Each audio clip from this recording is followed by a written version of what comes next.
Allah wi mo hirsu o hirsiɗe Allah wi taƴ koyɗe o taƴi koyɗe o joƴƴini banggue heddi kanje nayyi Allah wi mo waɗe wowru o rendini kanje nayyi ɗe fof waɗe wowru waadi unugal mo loppa o loppiɗe kanje ɓoro majje tew majje fof koye nayyi ɗe omoni joƴƴini banggue kanje ɓoro majje tew majje o waɗe wowru o waɗi hen unugal o loppi ndeno loppi o rendini tew ngu e ɓoro o fof ha woni mana dakkere wotere no mbaɗo o kodde ni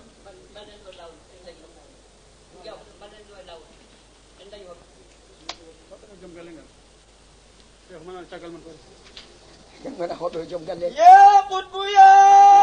gawsu ya mawlaya ya wajaru ya muntahar amale billahi ya qamaru ya waliya sulhi ali muhawilahu illa sadat fala yatil ya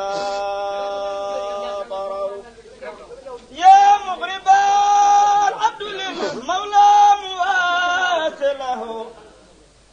يا من يعام إلى أكنافه البشر شيخ تيجان يا مرتدى الحالي في حرف النداء ويا حياز كل مناد إنه وطن يا سر يا مهواي كل أذن ويا أمان ويا من وحي يا فخر يا ذخر يا يسر يا كنز العفات ويا مختوم يا معلومة تخر ويا مميت أبا الفيد إلهي ويا لختك ويا مميت أبا الفيد إلهي ويا مميت أبا الفيد إلهي ويا مولاي يا أحمد تجاني يا وزر يا قدوتي يا إمام قدوتي وملا بكابة الحاج للمحتاج يا حجر شيخ تجان نطوف حولك ما ننكي نعابد منا طواف حولك حيث ربه الشكر شيخنا إن اللغاثة في قلب الديوثها تعظيم قدرك عند الله يا قمر وفيض راحتك المثمر جودكم وليس يصبحه بحر ولا مطر احتجال لم يبك باق أتاكم مستقل أربا إلا وفاوض عنها غم والضرر شيخنا أنت الملاذ إذا مساك من جلل أنت المعاذ إذا الأهوال تنتشر شيخ تجاني أنت المعين وأنت المستعان وينهى نحوك mo wi en joni mataw baɗanoɗo présenté o mataw juum o wi acceɗo lawol eɗen dañi koɗo en dañani koɗo dañi en ko joom galle o woni Cheikh Oumar wi Chéri Mamadou Habib o ko joom galle wona koɗo en dañi hoɓɓe noon bandiraɓe miñiraɓe mawniraɓe esiraɓe jiidaɓe asko jiidaɓe aniya jiidaɓe leñol jiidaɓe yidde mana seɓɓe fuutankoɓe paal e dembankani ngal e lingueri cantoŋaji 33 hinde wotere ina henne wiye seɓɓe ina jogui mana leƴƴi jeenayyi ina jogui leppi 12 ɗi laamoto ina jogui jettoɗe 74 kaɓama golwole 100 e golwole 15 e nder Fuuta ɓen goni seɓɓe ɗum woni mawɓe fedde seɓɓe naɓe joni ɓe teddungal moɗon ɗo ko entre parenthèse et je ferme la parenthèse seede nayaɓijo wonde Allah ina wawi warde wurtina joni joni tawa jomum wona nelaɗo Allah wona waliyo Allah mbiɗen annabi Ibrahima ko goto e annabaɓe ujunnaje temedere ujunnaje nogate ujunnaje nayo Allah adi fermude gouvernement o suuɓi ujunnaje temedere ujunnaje nogate nayo ɓe mbiyete annabaɓe ɗum woni parlementaire o suuɓi e nder ɓe temedde tato e sappo e nayo goni rusulu ɓe ɓuuri forde ɗum woni comité central o suuɓi ɓe temedere e nayo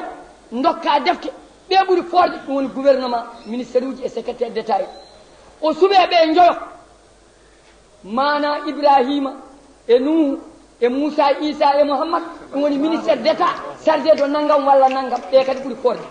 o suuɓi ɓe goto woni vice président de la république woni secrétaire général woni président d' assemblée nationale o waɗetake motion de censure cabinet makko yanata o yaltata woni Mouhammadou Rasulullahi sallallahu alih wa sallam ɗum ɗo woni gouvernement Allah ko Allah aji fermude gouvernement caggal Mouhammadou noon so ɓenni windere nde fof ala luural ɓuuri moƴƴude ko Ibrahima omo jooɗe leydi Allah hollimo ko woni asamanuji jeeɗiɗi omo jooɗe leydi Allah hollimo ko woni leyɗele jeeɗiɗi oye Allah gueɗel godel ne heddi Allah wi hol ngel oye kollami no mbardata no gurtinirta joni joni Allah wi mata ka jedduɗo o yala no mbardata ni kay moɗani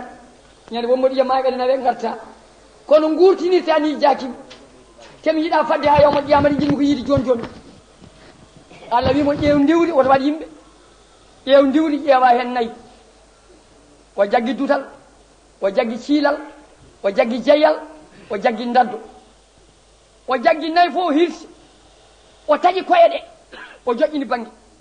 kanje nayyi fof o renni ni ɗeɗo gotel o waɗe wowro adde unugal o loppide kanje nayyi fof haade laaɓi ha tewngu e ɓoro ngo e ƴeeɗe fofo mana woni dakkere nde mbaɗa o koddini omo nokka omo fawaɗa omo nokka omo fawaɗa ha woni dakke jeeɗiɗi o fawi ɗum e dow hayre Allah wimo ƴettu koye ɗe o wacci koye ɗe Allah wimo ya to welma fof o yaha o heeɓoy 1 kilométre omo jogui koye ɗe mehe dakke jillodirɗe tewe ɓoro ɗe e leeɓe ƴiyeɗe mana omo weddi ɗum e dow hayre oye nodduɓe Ibrahima wi hey ma dutal hey ma ciilal hey ma jeyyal hey ma ndaddo kanje fof ɗe guurti ɗe gari eɗe goni no ɗe goruno goto fof seŋe hoore mum juumani Allah wima yiiri guite ma o yimi yi duwawu Ibrahima woni sababu Allah wuutini ko mayno loppa waɗa dakke saabu duwawu Ibrahima wuutini ɗum ha darima ari oɗo Allah baɗanno ɗum Ibrahima o ene ronki wuutinde Mouhammadou Rasulullah e nder kamɓe mum ha haalda e goto e leñol he ruto e place mum lelo ala woni jaabowol ko Allah ronkani ɗum noon ko ni wona nelaɗo Allah haali wona Cheikh Tidiane haali wona Cheikh Oumar haali wona Alhaji Malik haali wona Serigne Bamba haali wona Samba e Demba haali komo yeddetake o sa yeddi gona keɓeero sa maayi kadi naata jayngol holno wi dutoɗen e hoore conférence wonno hoore conférence men ko hono ɗum worata ko ni Allah tabaraka wa taala o wi wa id qala Ibrahim rabbi arini kayfa tuhil mawta qala awalam tumin qala bala walakin liyatma'inna qalbi qala fa khudh arba'atan min at-tayri fasulhunna ilayk thumma jal ala kulli jabalin minhunna juz'an thumma ad'uhunna yatina naka sa'yan wa'lam anna allaha ala azizun hakim aya o woni koto suratu bagaratu o jippi ko Madina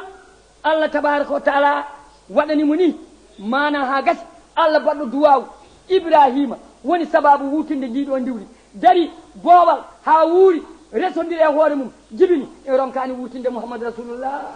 ayeje ɗe goni koto suratu bagaratu mbimi on mana simore nde jippi koto wiyete mana ha joni Madina toon Munawwara ko toon mana toon ƴeewoy to simore nde mana mon ji soko tawi Allah jaaɓi numéro aya o ko 260 ƴeewon kamilu Allah o mon taw toon ɗum woni 4e témoignage Allah ina wawi wurtinde ko mayno haalda yimɓe humta haaju mum taw jomum wona annabi wona taw nelal 5e témoin seeɗa joyɓe jiyaɗo Allah ngol konngol wi o wiyete ko Ouzayru ngol konngol wi o wiyete ko Aziz ko wawi hen wonde fof o jeeya ko yimɓe bani Israila limtatamo koye annabaɓe enen noon limtatenmo koye waliyaɓe nde Buktu Nassar kefere o yani e Baytal Muqaddasi heeli ɗum duppi jamaka duppi defte annabaɓe gonnoɓe toon ɗe dahi ɓiɓe annabaɓe wonnoɓe toon ɓe wari ɗum ha laaɓi suɓi wuuro ngo heeli ɗum ha wonti mbordi kanko o waliyo Allah omo heddi walla jiyaɗo Allah omo heddi omo waɗɗi mbabba makko omo jogui huuɗo suru ndiyam omo jogui faandu ina waɗi ƴibbe fuutankoɓe hewɓe ne gandi koni ƴibbe omo waɗi ƴibbe faandu ha heewi ƴibbe ɓenduɗe omo waɗi hen omo yooɓo e kuditel makko ndiyam omo waɗɗi bamdel makko o wirti Baytal Muqaddasi o ƴeewi ngo wuuro no dari duuɓi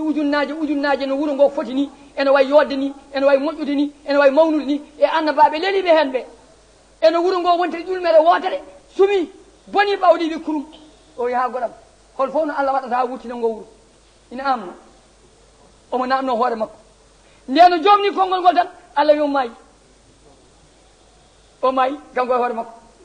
nde o maayi mbabba makko maayi duuɓi temedere mbabba makko tew gasi nguru gasi ɗaɗeraɗo gasi heddima ƴiye dappuɗe kanko o heddima mana ko mayɗo ko ƴiye dappuɗe duuɓi temedere timmuɗi Allah wimo wurtu o wuuri o ummi o jooɗi Allah wimo ko namdinoɗa koye hono mbaɗanmi hami wurtina ngoɗo wuuro an ko leliɗa ɗo no foti o ñalawma timmuɗo nde wonno ñande o mayata nde ko subaka nde wurtan nde kikiɗe Allah wimo ala ko duuɓi temedere ƴeew ko mbinduɗa ko o ƴeewi dato o omo jogui taw ko jaltunoɗo mo ɗannimo winde dato o calcule hawre ñalawma haw duuɓi temedere nde ko mayno Allah wimo ƴeew mbabba mayba ñalawma goto ina wayani o tawi mbabba ba mooƴi heddaki hen so wona ƴiye dappuɗe Allah wimo ƴeew ndiyam maɗam o ƴeewi huuɗo suru ndu ndiyam no wayno wanno wulani ɓuuɓani no ƴogirno ɗum o ƴeewi ƴibbe makko ɗe o wanno e fandu omo yooɓi ƴibbe ɗe ñolani mbaɗani gilɗi mbaylaki Allah wimo ƴeew mbabba ba no moƴƴi o ƴeewi mbabba ba Allah waɗi e mbabba ba tew waɗi hen ƴiƴam waɗi hen nguru waɗi hen ɗaɗi waɗi hen mbuwa waɗi hen raɗo waɗi hen leeɓi wi mbabba wuur mbabba wuurti wi mbabba hani mbabba dare yeeso makko hani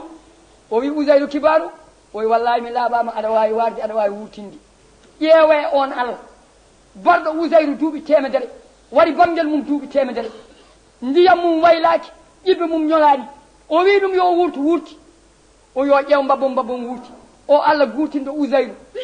wurtini bamdel mum duuɓi temedere ronka wurtinde nelaɗo Allah sallallahu alayhi wa sallam mo windere nde fof tagra sabu mum haalda e goto e leñol he mana haaju mum ha gayno rutto e place mum hakkille jaaɓi ko ina wona saabu nelaɗo ɓuuri on martaba hono warata duttoɗen e temde conférence hono amnorto ko ni wona nelaɗo Allah haali wona Alhaji Malick haali wona Cheikh Oumar haali wona Cheikh Tidiane haali wona Serigne Bamba haali komo yeddetake o sa yeddi gona keefeero sa mayi nata jayngol on en galda ɗum affaire holno Allah wi tawde mbiɗen kono amnoto ko ni Allah tabaraka wa taala ko ni Allah wi en mana ha joni to Qur'an kalladi marra ala qaryati on Allah on mana ha joni jeeyaɗo Allah bittiɗo mana ha joni wuuro ngo ganduɗa wuuro ngo maayi no mbiɗen ni wayno wayni duuɓi temedere ɗi caggal muɗum wurti mbiɗen Allah wi ko kalladi marra ala qaryatin wa hiya khawiyatun ala urusiha qala anne yuhyi hadihi llahu min ba'di mawtiha fa amatahu llahu mi'atu am thumma ba'athahu qala kam labista qala labistu yawman aw ba'da yawm qala bal labista mi'atu am fanzur ila ta'amika wa sarabika wa lam yatasanna wanzur ila himarika ولنجعلك آية للناس وأنظر إلى الإذام كيف ننسوها ثم نكسوها لحما فلما تبين له قال أعلم إن الله على كل شيء قدير آيو ونقول سورة بقرة وجيبكم مدينة نمر آيو 259 سون يوي مون تاوتون woni 5e seede Allah na wawi warde wurtina goɗɗo ha hunta hajum ala ko haali nelaɗo Allah sallllahu alayhi wa sallam. sixiémement seede jeego ɓiytu Allah ina seedano Cheikh Tidiane wonde yiinire nelaɗo haalde mum holi o seeɗa annabi biyeteɗo Moussa eɗen ganda o wadde Allah batuji 600 batu fof o haaldi hen Allah konnguɗi 600 konngol fof ina waɗi 600 gandal kanji fof kaldete lawol gotol kanji fof Moussa nandata lawol gotol ɓe mbi wona amnorto oyi Allah laysa ka misluhu shay'un huwa samiul basir Allah wi nandani haydara kono ni yiyana nana ndeke noon neɗɗo ma haala ngol konngol jofnande haala gongol Allah wi nandani e yimɓe ɗum noon toon o wodata ujunaji 600 konngol ɗi fof Allah haaldata gotol kanji fof Moussa nandata gotol ɓe mbi wono worata oy so Allah na haala tuggude e hoore ma koyɗe fof noppi meyi wontata lekko o haalduno e Allah ki ñande o haaldi ɗon e Allah nde e 11 décembre ɓennuɗo o 87 mbalmi koye less lekki he ko duuɓi ujunaji 5 e 470 duuɓi 6 hikka ha jom mbirama wiɗi kecci aljuma 11 décembre ɓennuɗo o e less lekki he mbalmi ha jom mbirama wiɗi kecci ɗon kanko Moussa o hooti o haalani bani Israil en oy mi haalde Allah wi naggam ɓe mbimo wona gonga o wi joni noon hono mbatton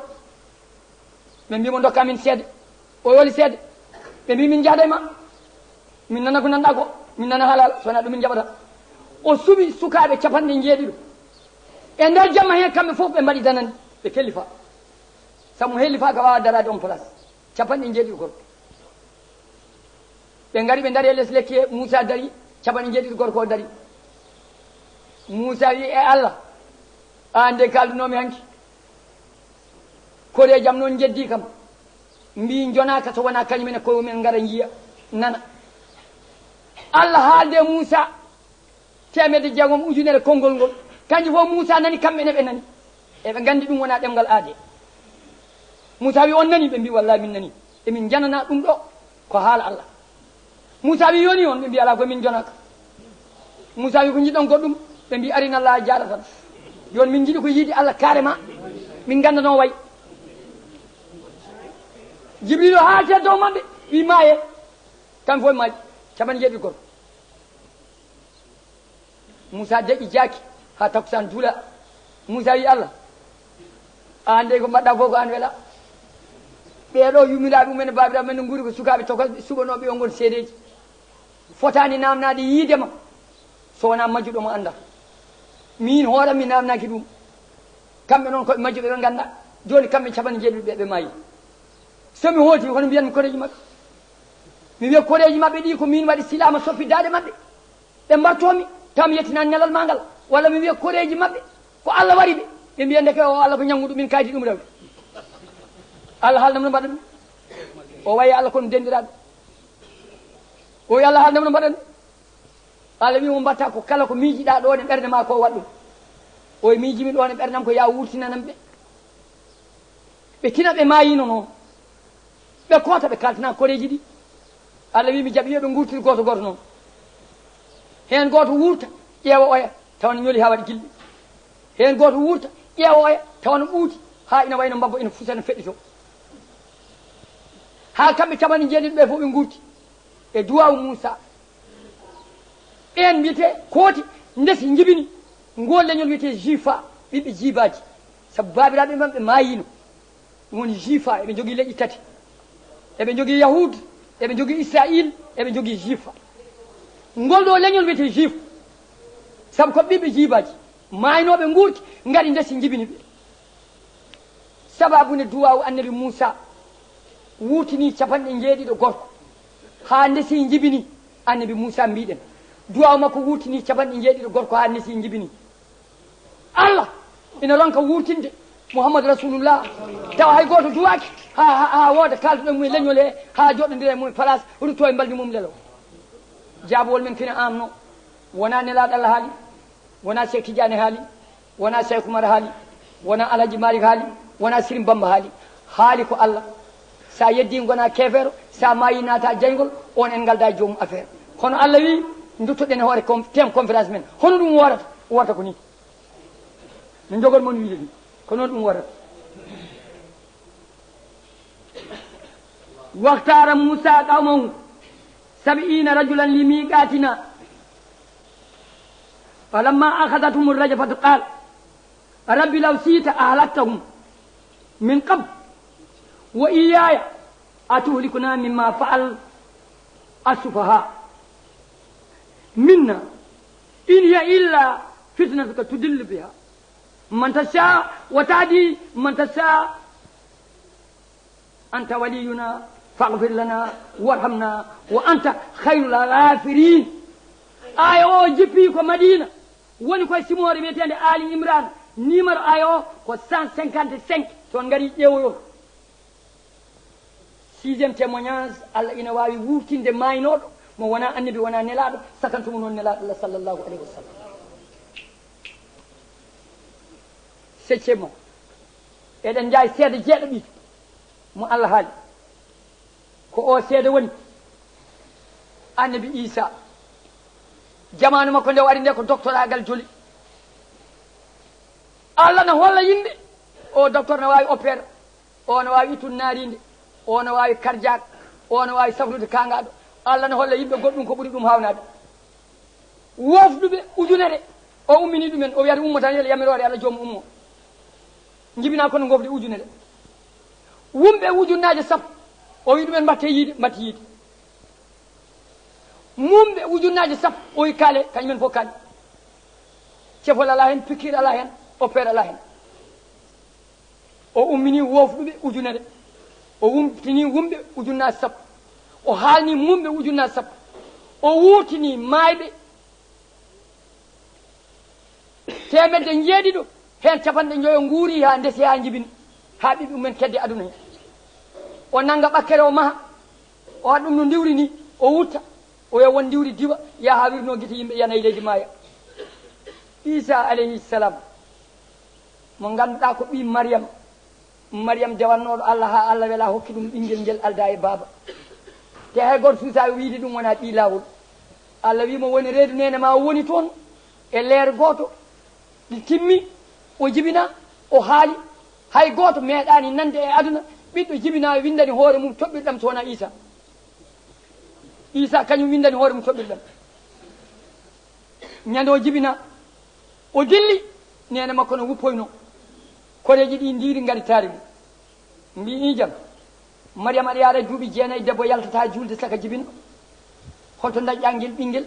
bamma wona gopowo Allah wiye kam yamirma nene ma wona gopowo Allah wiye kañum ñimtinɗa holto daƴƴa ɗo ɓinguel ngel ala baba o wi min de Jibrilu ñumbanino mama mi wi hande woto mi haalde hay goto kalde maggel e ngel Isa gumgol suwa taƴede suwa fukede Isa ummi jooɗi qala inni abdullahi ateni alkitaba wa ja'alani nabiyyan wa ja'alani mubarakan aynama kuntu wa awsani bis-salati waz-zakati ma dumtu hayya wa barran bi walidati wa lam yaj'alni jabbaran asiya wa salamu alayya yawma wulidtu wa yawma amutu wa yawma ub'athu hayya o wi min mbiyetemi ko Isa Allah ma waɗam annabi nela men moɗon ma Allah wawnam tawreta Moussa ma jippina deftere e am deftere wiye Linjil hey onon ɓe nayeɓe dariɓe ɗo salamu aley yawma wulidtu yawma danda yallah dandami guite moon onon ɓe mawɓe ɓe ne ƴeewam wo yawma amudu ñande garmi e maydo yallah dandami bahe moɗon ɗe julɗe wo yawma ubaso hayyan ñande ummitinami ñande danga yallah dandami bakkatuji moon kewɗiɗi kanko windani hoore makko toɓɓirɗam oɗo Isa gurtinɗo ɓeeɗo mayɓe temedde ujunnaje jeeɗiɗo hen temedde joyo nguuri ha ndesi ha jibini o wawa wurtidde Mouhammadou Rasulullah ha haalda e goto e ɗamri e leñol mum he ha humta haaji mum nelaɗo to e place mum jaabowol min ko omo wawi wona nelaɗo Allah haali wona Cheikh Tidiane haali wona Cheikh Oumar haali wona Alhaji Malick haali wona Serigne Bamba haali komo yeddetake o sa yeddi gona kefeero sa mayi naata jayngol ɓenen galda mumen affaire duttoɗen e hoore haala holi hoore haala ka no wino no wonno hoore conférence hono ɗum amnorto ko ɗum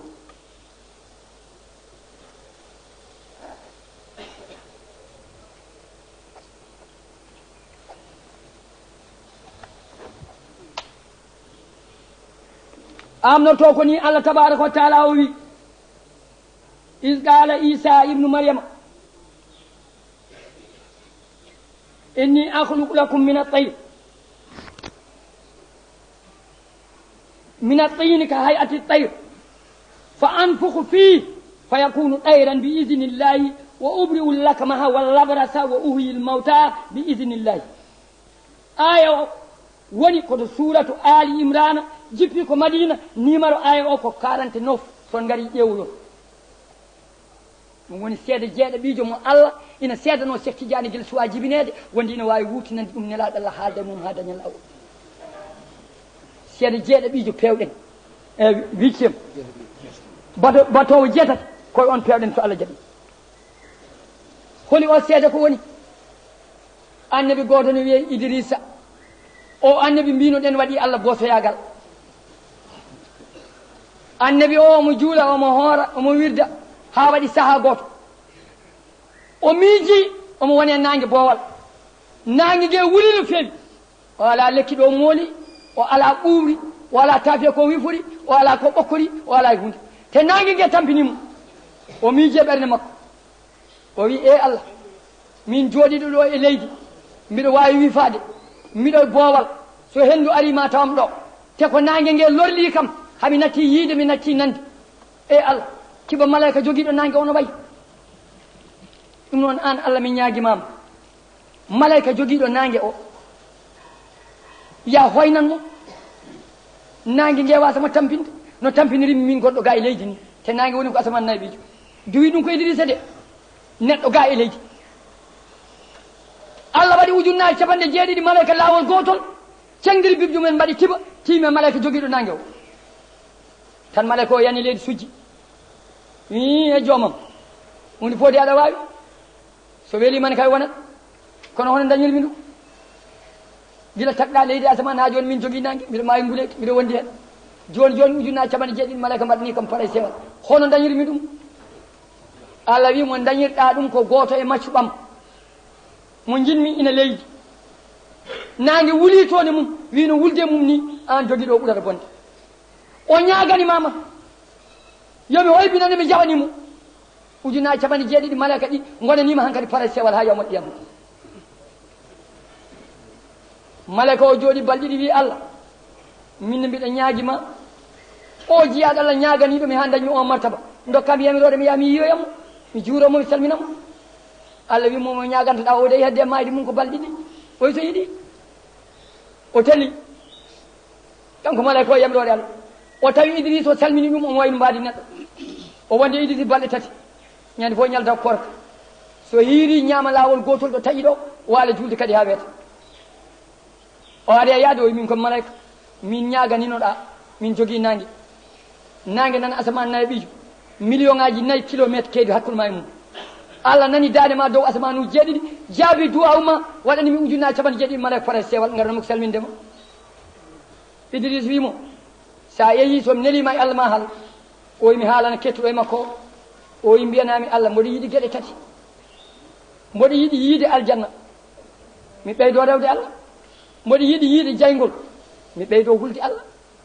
mboɗo yiiɗi yiide kaaƴeki mayde mi anda no wayi mi ɓeydo rentade malaika o rutti haalani jibrilu haalani ajrailu haalani asrafilu haalani mikail ɓuuri ɓadade Allah o jogui ko ujunnaje 12 wibde hakkude wibde e wibde foof ɗanngal duuɓi 100 o jogui arsigaji yimɓeɓe on haalani Allah o wiruto mbiyam neɗɗo yiyata aljanna e janngol naata aljanna e janngol sowona mayede o haalani Idrissa mi jaɓi mayde o aji haylo acca ɗo fittan kamne ko ɗum wawi Idrissa mayi leeru tati o wurti o yaade e malaika o Allah wurtinimo o naata e jayngol o ƴeewi no wawi musibaji gonɗi toon ha gasi o yalti o naata e aljanna o yi welemaji gonɗi hen ha gasi o ummi omo yalta o ari ha e damal aljanna lekkina ɗon ne wiye sajadatu ɗuuba jewri ɓuri ndi yawde ina yaha e less lekki he duuɓi ujunnaje 100 yaltani ɓuɓri ndi ko kiin lekki ɗuuba Sirim Bamba inniri wuro mum Touba nden o ari ha e less lekki he kanko Idrissa o ɓorti paɗe makko o joƴƴin ɗon o ari ha e damal Jibril wimo yawno noon ko Allah hokkunoma leeruji ɗi gasi omi yejjiti paɗam nder on waɗa Allah posoyagal Jibrilu wimo yawno gaddoya o yetti o ɓorni paɗo jooɗi haw fewniti o woni ƴettude ɓesnoje aljanna omo ñawno